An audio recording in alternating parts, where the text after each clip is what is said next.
누가복음은 의사 누가가 이방인들에게, 유대인이 아닌 이방인들에게 예수님이 어떤 분인가를 전하기 위해서 쓰여진 글입니다.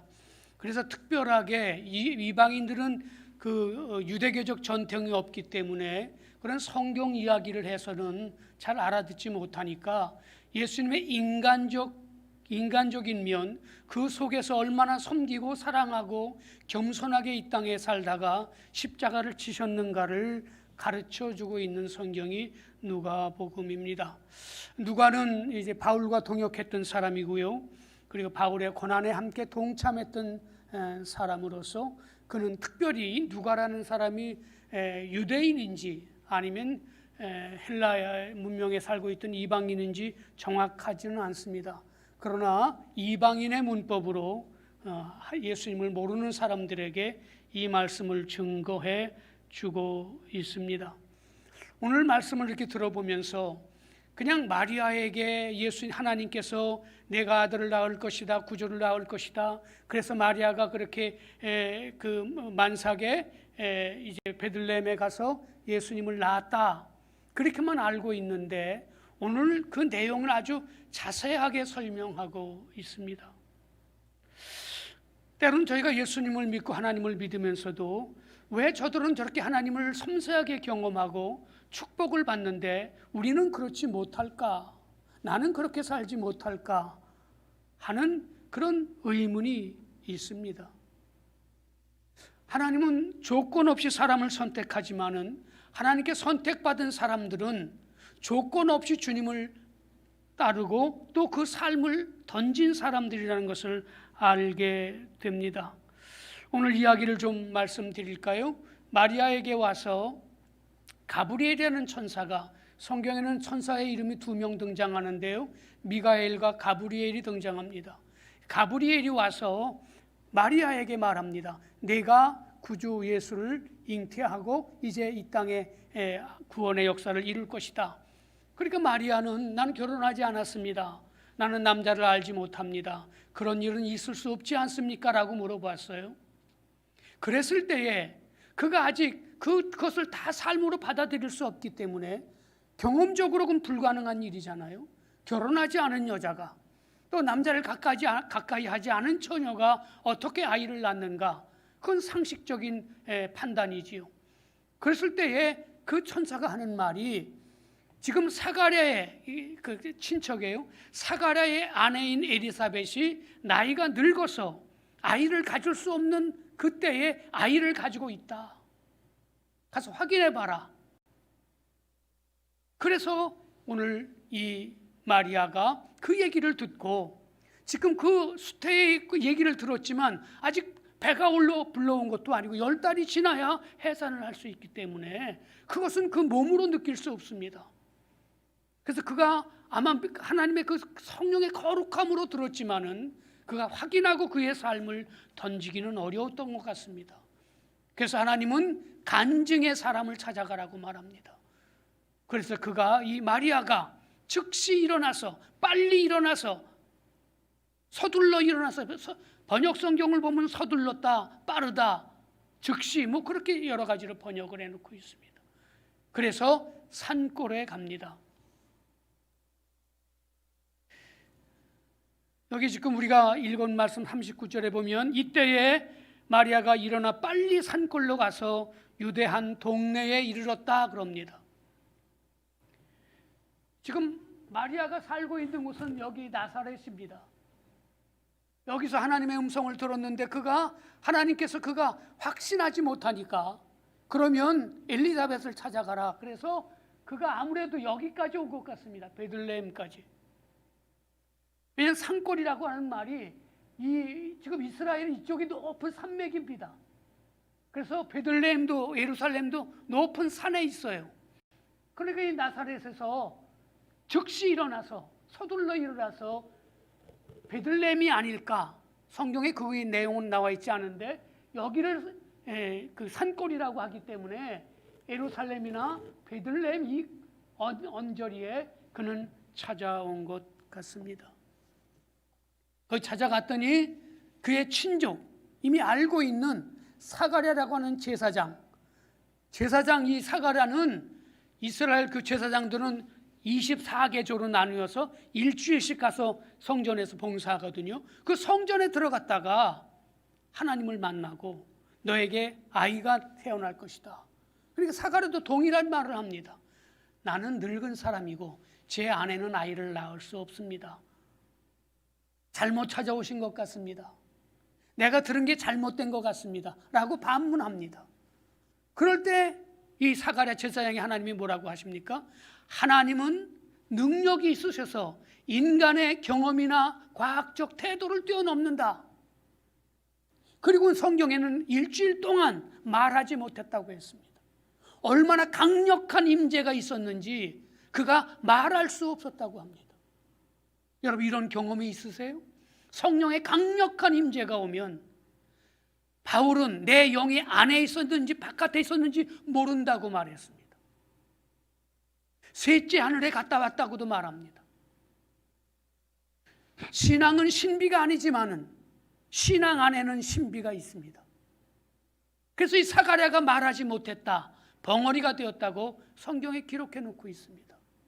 그래서 그 아내가 아이를 갖고 6개월이 됐습니다. 마리아는 이 말씀을 듣고 즉시 서둘러 빨리 어떤 분은 이걸 계산해서 3일길이나 4일길 되지 않았을까? 처녀의 몸으로 짐을 꾸려서 저기까지 가지요. 그래서 그 엘리사벳을 만나고 거기서 세례 요한이 태어날 때까지 3개월 있었다고 성경에 써 있는데 아마 세례 요한이 태어나는 것을 보고 다시 나사렛으로 돌아온 것 같습니다. 그리고 한 6개월 더 있다가 한 9개월이나 10달이 되면 아이를 낳아야 되니까 그 후에 베들레헴으로 내려온 것 같습니다. 여러분, 마리아는 그냥 마리아가 아닌 것 같습니다. 여러분과 저에게 어떤 내 지나온 경험에 뛰어넘는 말씀을 하셨을 때 그 말씀에 우리가 어떻게 반응할까요? 내 경험이나 내 지식이나 내 여러 가지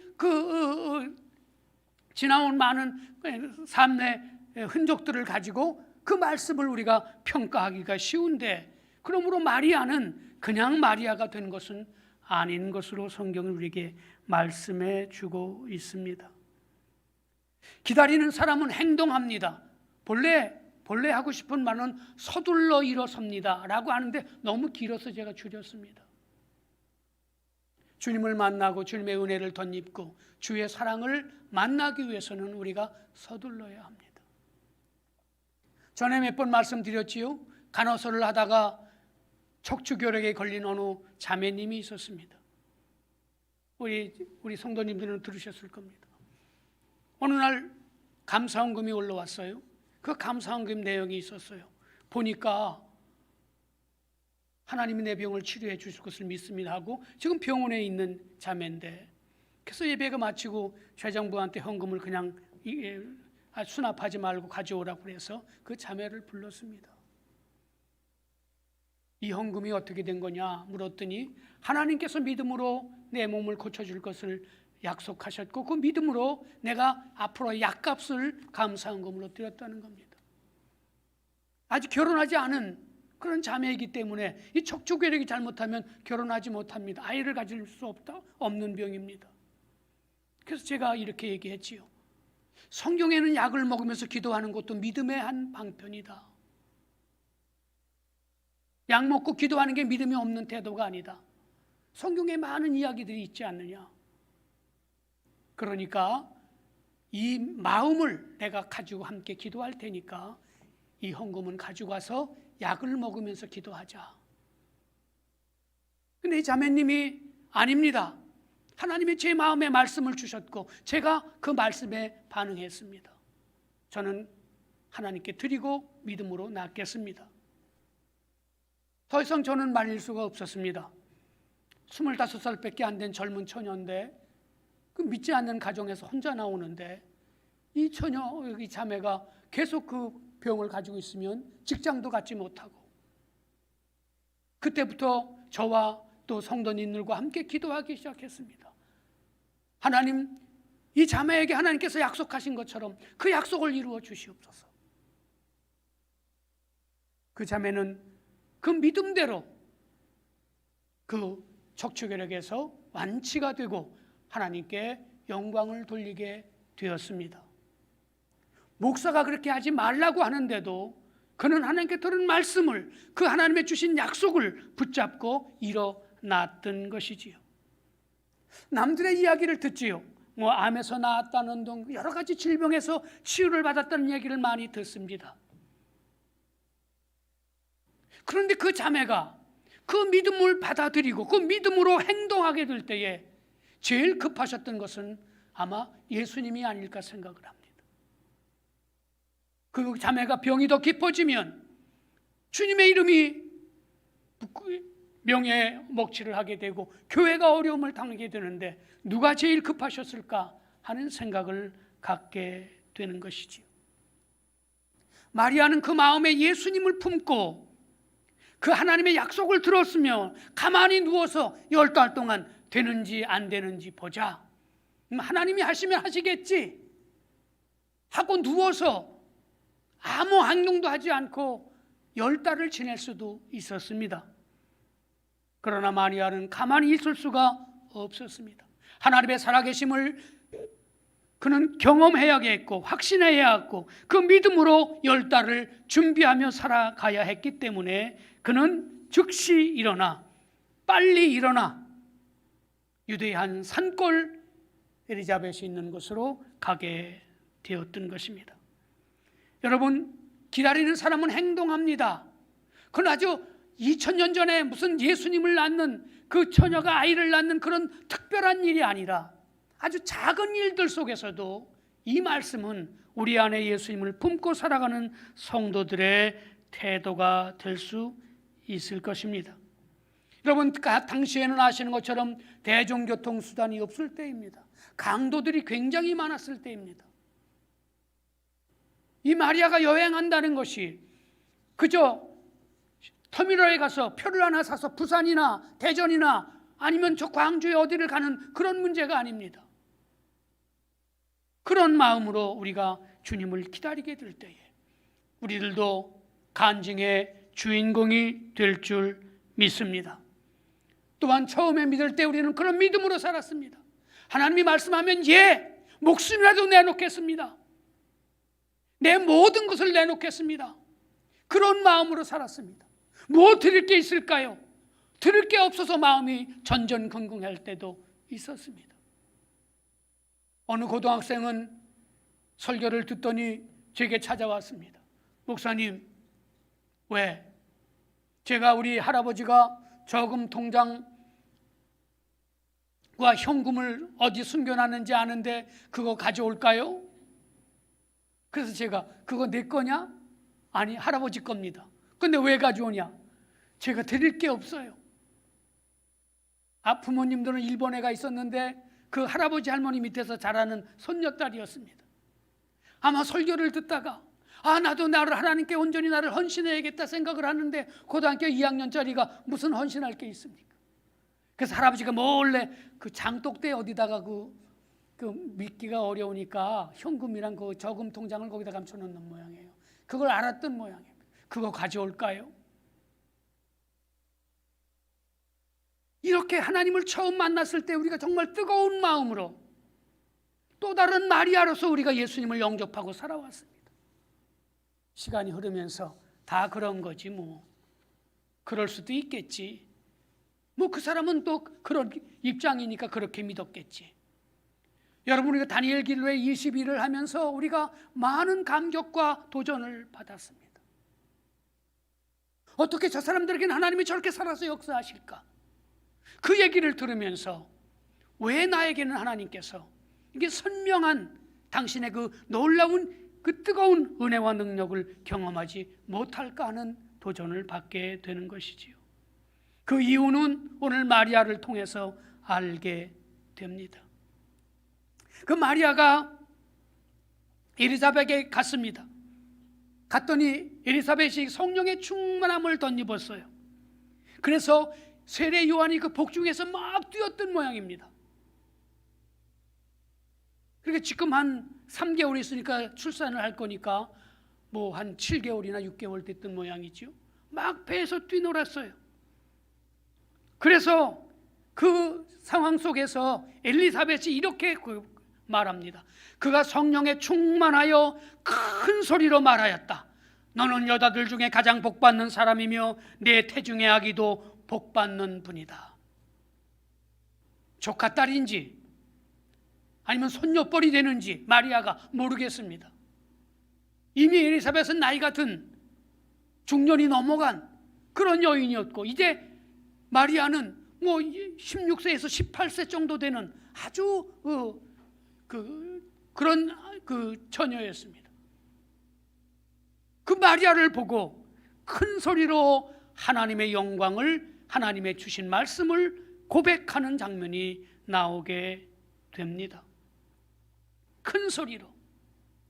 우리가 하나님의 음성을 듣고 하나님의 마음을 우리에게 주실 때에 우리는 정말 내가 할 수 있는 가장 큰 소리로 고백하고, 그리고 주님 앞에, 하나님 앞에 선포하는 그런 신앙을 가져야만 우리가 그리스도를 경험할 수 있게 될 것입니다. 마리아는 불안했고, 여러분 이때에는 처녀가 아이를 가지면 그것을 고발하는 순간 동네 어귀에 여자아이를 놓고 돌로 쳐 죽입니다. 지금도 중동에서는 이렇게 결혼하지 않고 임신을 하거나 그런 현장이 잡히면 남자들은 그저 볼기 몇 개 때리는데 여자들은 명예살인이라고 그 오빠나 그 가족이 죽입니다. 2000년 전입니다. 얼마나 불안하고 얼마나 그 마음이 초조했겠습니까? 근데 자기의 연배도 높고 아니면 그 학렬도 높은 어머니뻘이 넘는 그 엘리사벳을 통해서 내가 하나님의 거룩한 계획 속에서 내 복중에 이 땅을 구원한 예수 그리스도가 내 몸에서 태어날 것이라고 하는 축복을 들으면서 그가 담대하게 그 삶을 감당할 수 있었을 것입니다. 여기 큰 소리라고 하는 것은 함성이라고 번역할 수 있을 정도로 큰 소리로 고백하는 것이지. 나는 예수를 믿겠습니다. 난 예수 안에 살겠습니다. 세상이 뭐라고 해도 나는 주님의 뜻대로, 말씀대로 살아갈 것입니다. 이 고백을 하고 이 고백이 나뉘어질 때에 주님은 그곳에 임하시고 그곳에 놀라운 역사를 이루신다고 말씀해 주고 있습니다. 처음에는 너무 뜨거운 감격이 마리아에게 왔지만 그도 생각이 있으니 얼마나 불안하고 얼마나 걱정과 염려가 그에게 찾아왔겠습니까? 그럴 때 이 엘리사벳의 고백과 격려, 그 큰 소리로 외치는 그 축복을 통해서 마리아는 용기를 갖게 되고 그가 이제 10달 동안 하나님의 때를 기다려 살게 되었던 것이지요. 오늘 저와 여러분들이 그런 믿음을 가지고 우리가 고백하게 될 때에 우리의 주위에 있는 사람들도 용기를 가지고 주님을 따라가게 됩니다.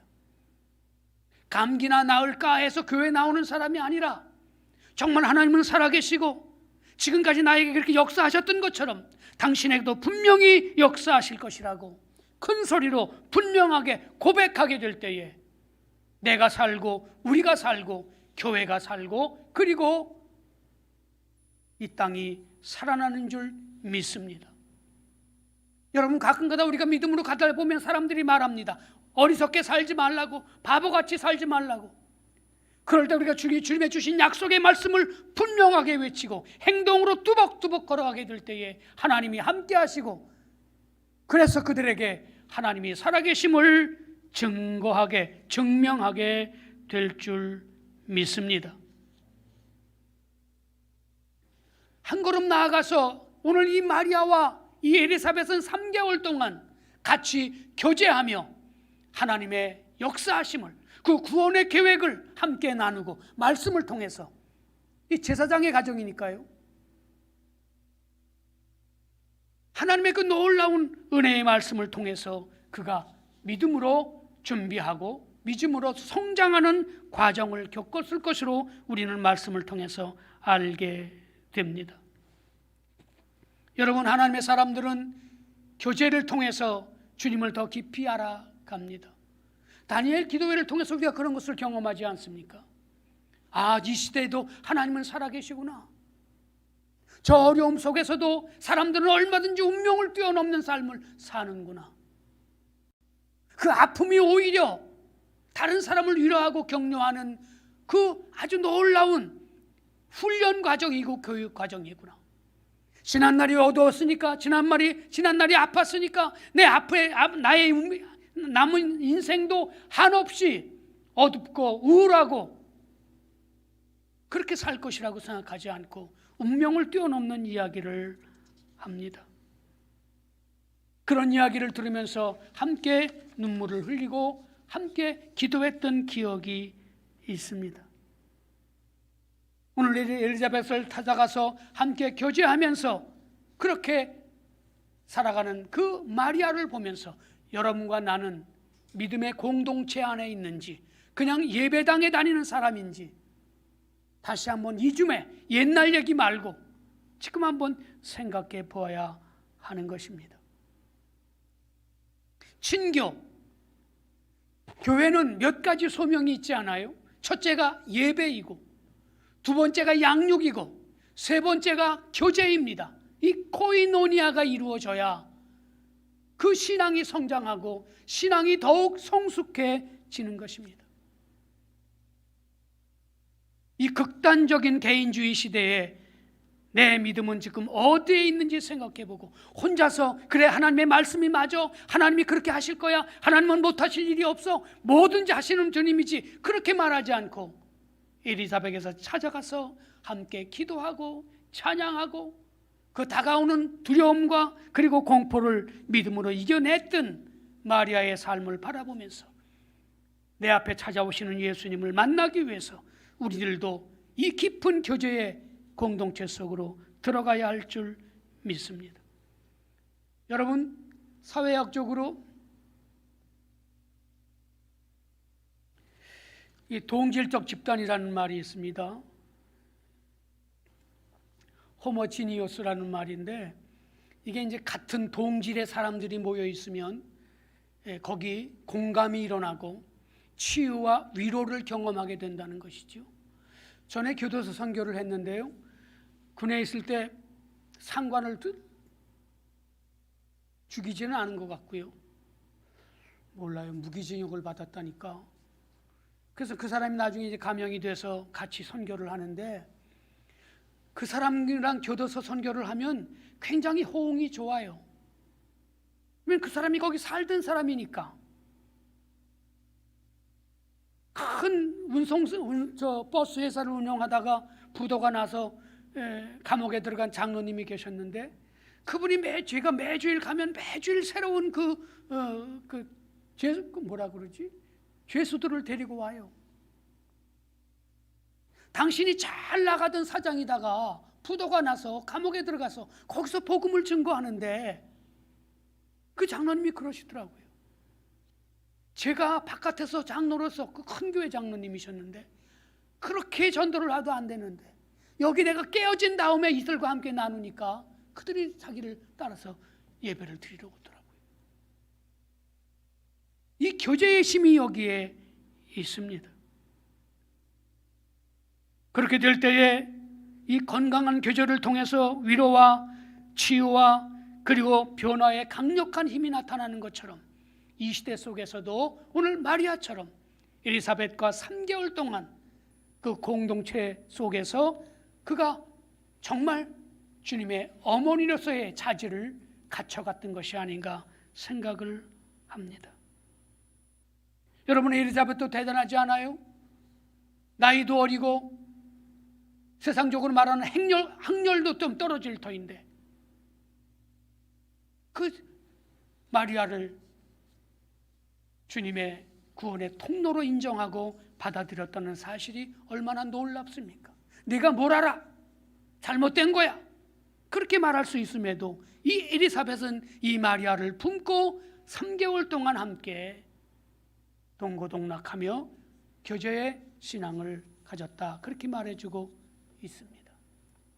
여러분, 오늘 하나님의 은혜와 사랑 속에서 신앙은 이와 같이 우리가 함께 나누는 그 속에서 주님께 더욱 깊이 나아가게 됩니다.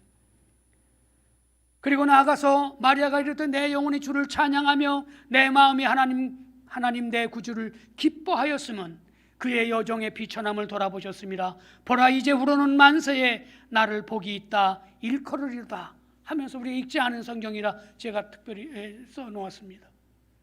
마리아는 찬양하는 사람이었습니다. 마리아의 찬양은 큰 소리로 분명하게 하나님께 찬양을 올립니다. 여러분, 믿음은 지금 보이지 않지만 그것이 하나님의 약속으로 된 것으로 믿고 삶으로 확증하고 고백하며 나아가는 것이라고 우리가 이미 배웠습니다. 오늘 마리아는 이 찬양을 하면서 하나님의 때를 기다리고 있습니다. 이 찬양은 사무엘서 2장에 있는 한나의 찬양과 한나의 기도와 아주 같습니다. 한나는 어떤 여인인지 아시지요? 결혼을 했는데 아이를 갖지 못합니다. 그의 일부 다쳐졌다니까 다른 두 번째 부인들은 이렇게 아이를 낳았는데 한나는 아이를 낳지 못합니다. 얼마나 괴로웠던지 가서 막 기도를 하는데 그 제사장의 엘리가 왜 여자가 술을 먹고 교회 와서 땡깡을 부리냐, 빨리 가! 지금으로 말하면 그러는 거죠. 그러니까 이 한나가 뭐라 그래요? 전 술 취하지 않았습니다. 주님, 하나님께 제가 기도할 게 있습니다. 얼마나 정말 애써서 기도했든지 그 제사장 눈에, 목사의 눈에 술 취해가지고 여기 와가지고 지금 교회에 와서 널브러져 있는 것으로 보였던 모양입니다. 그런 과정을 통해서 하나님께서 이 한나에게 아이를 주셨고, 그리고 아이를 젖을 뗀 후에 하나님께 가서 성전에 가서 그 아이를 바치면서 불렀던 노래가 사무엘서 2장에 있는 한나의 노래입니다. 제일 먼저 그 여인들의 노래 속에 전부 나오는 것이 뭐냐 하면 여종의 비천함을 들으셨습니다. 우리가 부끄럽고 미련하고 어리석음이 있지만 하나님 우리를 부르시고 우리를 통해서 놀라운 일들을 행하실 하나님의 계획이 있음을 생각하면서 감사하며 살아가게 되었던 것이지요. 여러분, 하나님 우리의 모든 것들을 알고 계십니다. 그런 가운데 우리를 불러주셨습니다. 나이도 많고 여러 가지 부족한 것이 많고 허물이 많음에도 불구하고 나를 하나님의 품으로 불러들이신 것은 하나님의 계획이 있다는 것이죠. 그것을 생각하면서 감사함으로 하나님께 영광과 찬양을 올리는 것이죠. 그렇게 하나님께 찬양하는 자들에게 하나님의 주님의 재림은, 주님의 오심은 분명하게 나타날 줄 믿습니다. 한나의 기도를 제가 잠깐 올려드렸습니다. 한나가 그렇게 기도했지요. 부족한 여인을 하나님께서 불쌍히 여기시고 구원해 주셔서 감사합니다 하고 고백하고 있습니다. 여러분, 고린도서에는 이런 말씀이 있습니다. 하나님께서는 세상의 미련한 것들을 택하사 지혜 있는 자들을 부끄럽게 하려 하시고 세상의 약한 것들을 택하사 강한 것들을 부끄럽게 하려 하시며 천한 것들을 택하사 멸시받는 것들을 택하사 잘났다고 하는 사람들을 그들에게 하나님의 능력을 보여주려고 나 같은 것을 불렀다고 분명하게 말하고 있습니다. 여러분과 저는 부족한 사람들입니다. 그럼에도 불구하고 하나님이 우리를 부르셨으니 그것을 감사하고 기뻐하고, 가끔가다 저는 그런 생각을 해요. 좋은 집안에서 돈도 많고 학문적 배경도 뛰어나고 그래서 내가 하나님의 일을 마음껏 할 수 있으면 얼마나 좋을 텐데 왜 나 같은 것을 부르셨을까? 교회를 세워놓고 부흥이 이렇게 더딘 모습을 볼 때마다 정말로 제 마음이 답답합니다. 제게 좀 능력을 더 주셔서 제 배경이 좀 단단해서 하나님께서 정말 하나님의 교회가 그저 부흥하고 넘치고 그렇게 되지 못하는 것을 생각하면서 안타까울 때가 있는데 하나님의 계획은 따로 있으셨던 것이지요. 여러분과 나를 부르신 그 하나님을 생각하면서 감사하며 찬양으로 나아가는 성도들이 되시기를 주의 이름으로 축원합니다. 나아가서 하나님께서 우리를 주의 구원의 거룩한 계획 속에서 이 시대에 이 진주의 동북교회를 세우시고 그 구원의 역사를 준비하고 계시다는 생각을 하면서 그 믿음으로 그것을 받아들일 때에 감사의 찬양이 나옵니다. 여러분, 마리아는 그 남편 요셉이 한마디만 하면 돌에 완전히 만신창이가 될 수밖에 없는 그런 처지에 지금 있습니다. 우리는 지금 몇천 년이 지나니까 마리아가 아름다워 보이지만 여러분과 제가 마리아가 되었다면 어떤 생각이었을까요? 근데 마리아는 찬양합니다. 미천한 저를 구원의 통로로 사용하셨으니 제가 이것을 감당하고 그리고 기쁘게 내 삶 속에 받아들이고 살아가겠습니다. 구원의 역사 속에 나를 부르셨으니 제 몸이 비록 제 삶이 비록 남다르게 나타날 것은 없다 할지라도 그 언약의 공동체 속에서 이 믿음으로 살아가겠다고 고백하고 있습니다. 이것이 우리의 특권이고 우리가 불러야 할 찬송의 가장 중요한 찬송가 제목이라고 오늘 말씀을 통해서 깨닫게 됩니다. 사랑하는 성도 여러분, 오늘 대림절 네 번째 주간입니다. 마리아는 어떻게 예수님을 잉태하고 출산하고 그래서 예수님의 구원자, 예수님의 그런 그 하나님의 도구가 되었을까? 그는 아무것도 하지 않는 사람이 아니었구나. 그냥 이게 운명이나 생각하고 그냥 엎어져 있는 사람이 아니었구나. 그냥 좌절하고 있는 사람이 아니었구나.